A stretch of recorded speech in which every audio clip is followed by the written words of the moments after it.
इतने में आकाश और सुमित स्कूल से आ गए।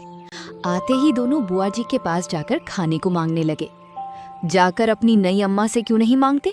मुझे बोलने का हुक्म नहीं है। आज से मुझसे कुछ नहीं मांगना, जो लेना है अपनी नई अम्मा से लेना। अशोक दोनों बच्चों को धमकाते हुए कहता है। अगर तुम दोनों ने अपनी माँ को परेशान किया तो दोनों की टांगे तोड़ दूंगा। अरे सारा दिन यहाँ से वहां फिरते रहते हो, थोड़ा बहुत पढ़ भी लिया करो। अगर मैंने दोबारा सुना कि तुम दोनों ने अपनी माँ को परेशान किया है तो तुम्हें बाहर भेज दूंगा पढ़ने के लिए। उनको तो आप कुछ नहीं कहते, हम ही को धमकाते रहते हो। कभी भी पैसे वैसे नहीं देते, हम स्कूल यूं ही चले जाते हैं। सब बच्चों के पास स्कूल में पैसे होते हैं और हम बिल्कुल खाली जाते हैं। अब वो कहती है अगर मुझसे कुछ मांगोगे, परेशान करोगी तो कान काट दूंगी। अभी से झूठ बोलने लगे हो। झूठ की भी हद होती है। मैं तुम्हें कितने प्यार से रखती हूँ कि कोई बुराई न दे। सौतेली माँ बच्चों को परेशान करती है। मैं तो खुद नहीं खाती, लेकिन तुम दोनों को दे देती हूँ। इतना सुनना था कि अशोक ने सुमित की दोनों कान पकड़कर उठा दिया। लड़का जोर से चीख मारकर रोने लगा। रूपाली ने दौड़कर बच्चों को आकाश के हाथ से छुड़ा लिया और बोली, अरे बस रहने भी दो, बच्चे को क्या मार डालोगे? हाय हाय हाय, कान लाल हो गया। सच कहा है, नई बीवी पाकर आदमी अंधा हो जाता है। अभी से ये हाल है तो आगे इस घर का खुदा ही मालिक है। शर्मिली से बच्चे के कान का दर्द देखा न गया। वो छुड़ाने को दौड़ी थी, लेकिन रूपाली पहले ही पहुंच गई थी। पहले आग लगा दी, अब बुझाने दौड़ी हो। जब अपने लड़के होंगे तब अब आंखें खुलेंगी। पराई औलाद का दर्द क्या जानूं? मुझसे इन बच्चों का दर्द देखा नहीं जाता, वरना इस घर से कब की चली जाती। खड़े तो हैं, पूछ लो ना, मैंने क्या आग लगा दी? मैंने इतना ही कहा था कि लड़के मुझसे पैसे बार बार मांगते हैं। इसके सिवाय जो मेरे मुंह से निकला हो तो मेरी आंखें फूट जाएं। मैं खुद इन दोनों की शरारत देखता हूँ, अंधा थोड़ी ना हूं मैं। अरे दोनों जिद्दी और मुंहजोर हो गए हैं।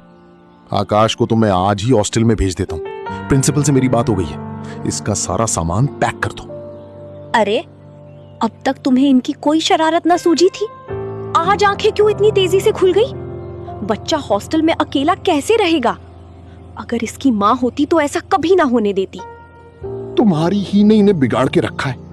ना मैं तुम्हें घर की मालकिन बनाता, ना ये बिगड़ते। अरे मैं तो ही विष की गांठ हूँ, मेरे ही कारण तुम्हारा घर चौपट हो रहा है। लो मैं जाती हूँ, तुम्हारे लड़के हैं, मारो चाहे काटो, ना बोलूंगी। ये कहकर रूपाली वहां से चली जाती है। शर्मीली बच्चे को रोता देखकर परेशान हो उठी। वो सुमित को अपने कमरे में लाकर उसे चुप कराने लगी, लेकिन बालक और जोर जोर से रोने लगा। अशोक को लगा अब शर्मीली मुझसे खूब हंसी मजाक किया करेगी, लेकिन उसकी आशा पूरी नहीं हुई। पहले तो शर्मीली कभी कभी उनसे हंस बोला भी करती थी, लेकिन अब बच्चों के ही लालन पालन में व्यस्त रहने लगी। जब घर आते तो बच्चों को उसके पास बैठा पाते।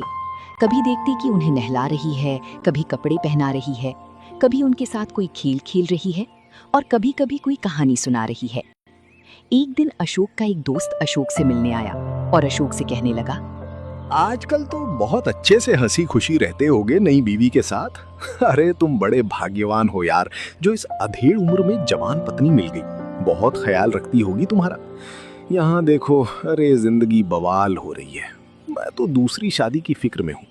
अरे कोई लड़की वड़की हो तो बताओ यार। अरे ऐसी गलती ना कर बैठना, नहीं तो पछताओगे।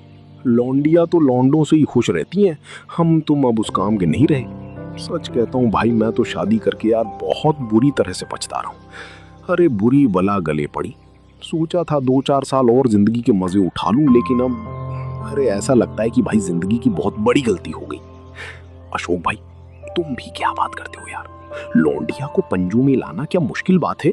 जरा सैर तमाशे दिखा दो, उनके रंग रूप की तारीफ कर दो, बस रंग जम गया। मैं ये सब कुछ करके हार चुका हूँ भाई। अच्छा तुम मेरी एक सलाह मानो, जरा अपनी सूरत बनवा लो। अरे आजकल यहाँ एक बिजली के डॉक्टर आए हुए हैं जो बुढ़ापे के सारे निशान मिटा देते हैं। अरे क्या मजाल की चेहरे पर एक झुर्रियां या सर का बाल पका रह जाए, न जाने भाई क्या जादू कर देते। अरे भाई मैं तो कह रहा हूँ आदमी का हुलिया ही बदल देती। क्या? ये तो बहुत अच्छी बात है, लेकिन फीस क्या लेते हैं भाई? अरे फीस तो यार मुझे पता नहीं, शायद 1000 लेती होंगी। ऐसे काम के लिए इससे कम तो भाई होगा नहीं। अजी कोई पाखंडी होगा, अरे बेवकूफ को लूट रहा होगा। कोई मेकअप वेकअप लगाकर 2-4 दिन के लिए जरा चेहरा चिकना कर देता हो।